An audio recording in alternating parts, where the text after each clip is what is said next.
Friends, electronic repairing की एक नई वीडियो के साथ आपकी खिदमत में हाज़िर हूँ। ब्रेक वोल्टेज फेलियर का इस i01 कार्ड पर एरर आ रहा था। आज मैं आपको इसे रिपेयर करने का तरीकाकार बताऊंगा। मैं आपका होस्ट फरहान अली, खुशामदीद है आपको मेरे इस यूट्यूब चैनल में। तो दोस्तों, ये बोर्ड मेन i01 है जिसको आज मैं आपको रिपेयर करना सिखाऊंगा। और इस पे जो एरर है वो मैं आपको पहले ही बता चुका हूँ कि ब्रेक वोल्टेज फेलियर का है। तो सबसे पहले आप लोग ये सीखें कि ब्रेक की वायर्स लगती हैं किस जगह पर, उसके टर्मिनल 101 और 107 पर। ये 24 वोल्ट डीसी पर ऑपरेट होने वाली ब्रेक होती है। उसमें जो हमें चीज़ें चेक करनी है, ये दो रिलेज होती हैं, माइक्रो रिलेज। उसके बाद दोस्तों ये एक ट्रांजिस्टर लगा हुआ है जिसको चेक करना होता है। और सबसे आखिर में ये एक कपलर लगा हुआ है ब्लैक कलर का, जिसके जो इसका i01 है उस पर लिखा भी होगा PC101। और ये वाला ट्रांजिस्टर है, इसका नंबर है C3990।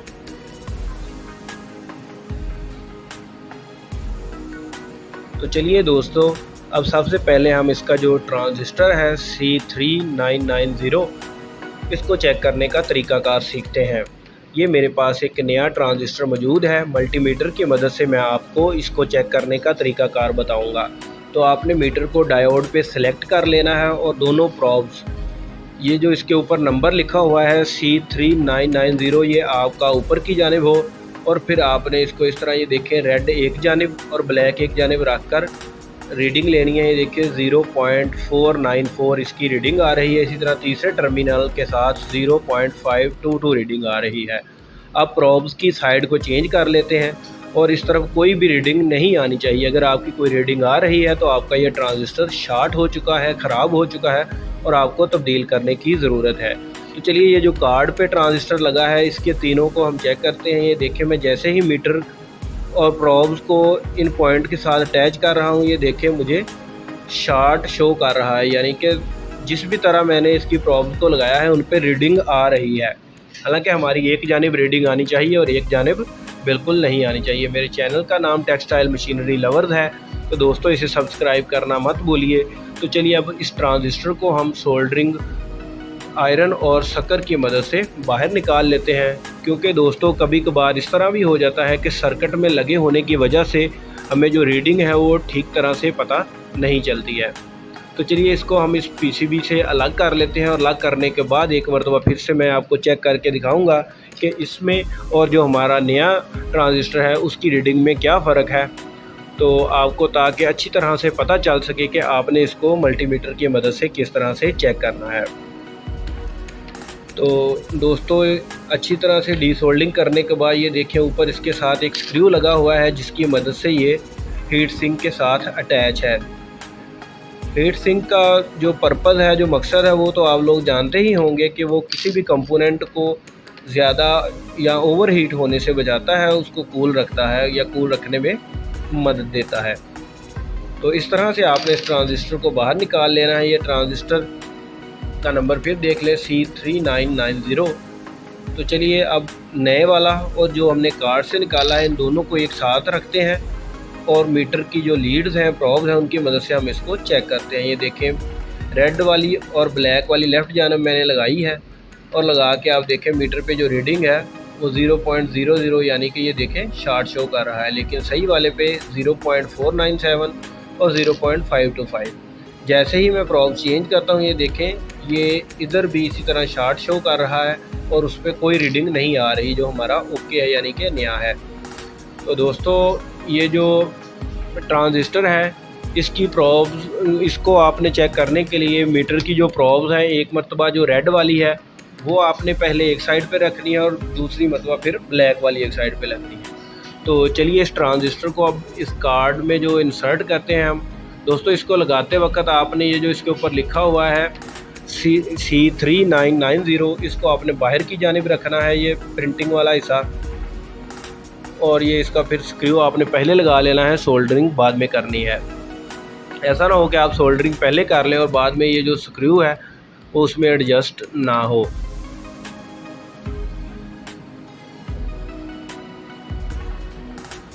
तो ये हमारा जो स्क्रू है वो टाइट हो चुका है। तो चलिए अब इसको हम सोल्डरिंग वायर और सोल्डरिंग आयरन की मदद से सोल्ड कर लेते हैं इस पीसीबी शीट के साथ।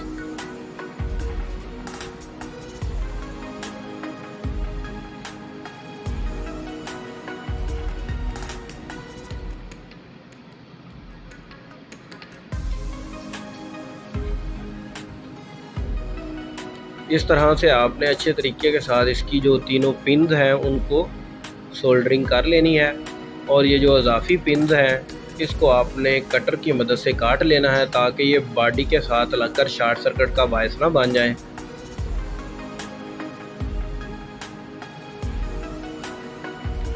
ये तीनों पिन सोल्ड हो चुकी हैं।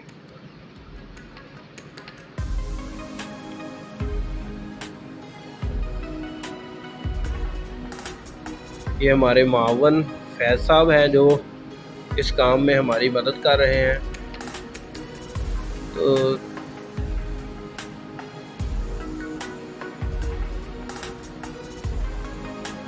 ये आपको एक हमारी इलेक्ट्रॉनिक लैब का व्यू भी मैं आपको दिखाता चलूँ, जिस लैब में इस वक्त मैं मौजूद हूँ। अब ये देखें इसकी जो इजाफी पिन है इस तरह आपने कटर की मदद से इन तीनों को काट देना है।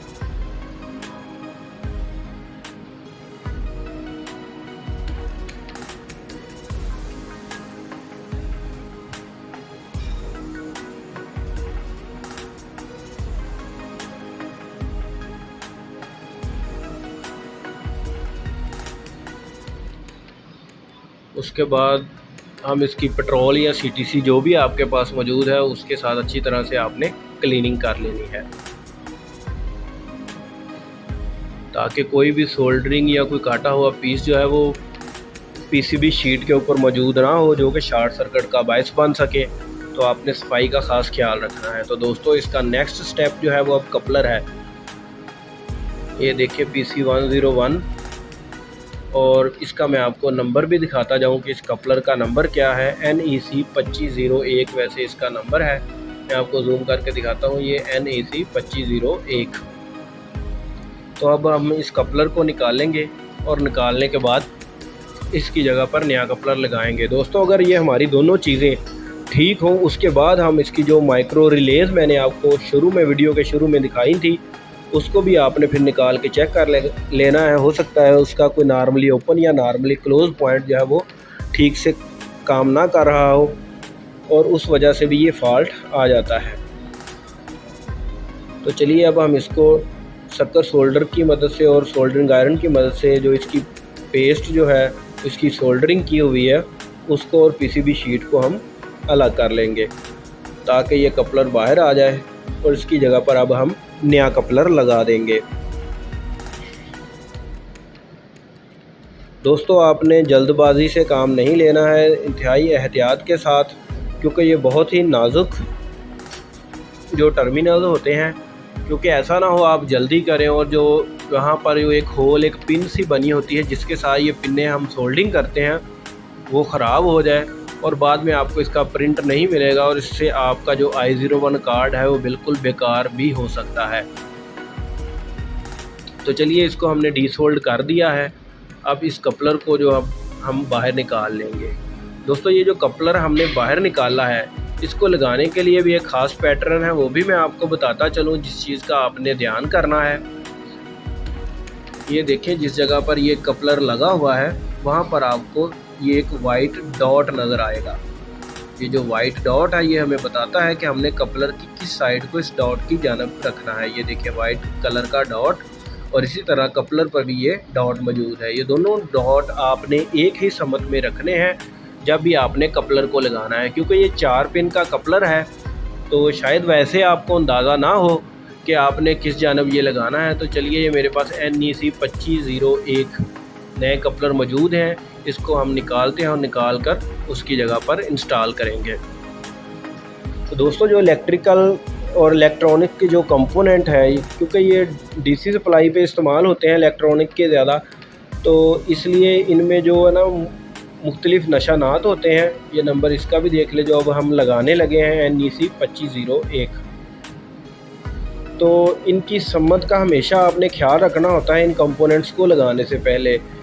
इनके जो आईसीज़ हम इस्तेमाल करते हैं, डायोड इस्तेमाल करते हैं, मुख्तलिफ़ किस्म के कैपेसिटर्स हम इस्तेमाल करते हैं, इन सब की एक पोलैरिटी, एक सिमत, एक अंदाज़ होता है कि आपने इनको किस तरह से और किस सिमत में लगाना है। अब ये देखें, हमने दोनों डॉट्स जो हैं वो हमने एक जानिब रखे हैं। जिस तरह से हमने कपलर को उतारा था उसी तरह वापस लगा देंगे ये नया कपलर।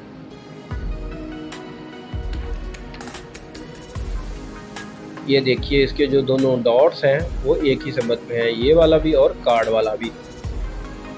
तो आपने भी इस चीज़ का ख्याल रखना है दोस्तों। इसी तरह आईसीज़ जो होते हैं उनकी भी एक सिमत होती है, उस सिमत का ख्याल रखना होता है। और डायोड और कैपेसिटर वगैरह भी पोलैरिटी को देखते हुए ही लगाए जाते हैं। अगर आप उल्ट सिमत में लगा देते हैं तो इससे काफ़ी मसाइल का सामना करना पड़ेगा आपको, शॉर्ट सर्किट भी हो सकता है। तो चलिए अब इसको हम सोल्डरिंग वायर और सोल्डरिंग आयरन की मदद से सोल्ड कर लेते हैं इस पीसीबी बोर्ड के साथ। ये जो टोयोटा एयरजेट लूम का i01 कार्ड है, तो तकरीबन ये मरम्मत हो चुका है। तो दोस्तों, अगर ये दोनों चीज़ें आपकी, ये जो सबसे पहले हमने ट्रांजिस्टर चेक किया था और ये जो पीसी अब हमने ये कपलर जो चेक किया है, ये दोनों अगर ठीक हों तो हमने फिर उसके बाद वो रिलेज जो आपको शुरू में दिखाई थी उसको चेक कर लेना है। और ये जो इसका कनेक्टर है जहाँ पर आकर इसकी जो वायर्स लगती हैं उसकी बैक साइड से हमने सोल्डरिंग चेक कर लेनी है कि वो सोल्डरिंग ख़राब ना हो। उसके बाद अच्छी तरह से आपने इसको साफ़ कर लेना है। और क्योंकि आपने इसके लिए लिक्विड इस्तेमाल किया था इसको साफ़ करने के लिए, तो आप इसको ये तमाम मराहल करने के बाद एक मरतबा हीट गन की मदद से एक मरतबा से इसको हीट कर लें, ताकि ये जो लिक्विड जो आपने सफाई के लिए इस्तेमाल किया है वो भी अच्छी तरह से खुश्क हो जाए। दोस्तों, पिक ग्लास या मिरर की मदद से आपने अपनी सोल्डरिंग जो आपने की है, जो टांके आपने लगाए हैं, उनको एक मरतबा ज़रूर चेक कर लेना है ताकि कोई भी मिसिंग ना रह जाए। अगर आपने कोई मिसिंग छोड़ेंगे तो ये फॉल्ट जो है वो आपका क्लियर नहीं होगा। तो उम्मीद करता हूँ आपको मेरी आज की ये वीडियो पसंद आई होगी।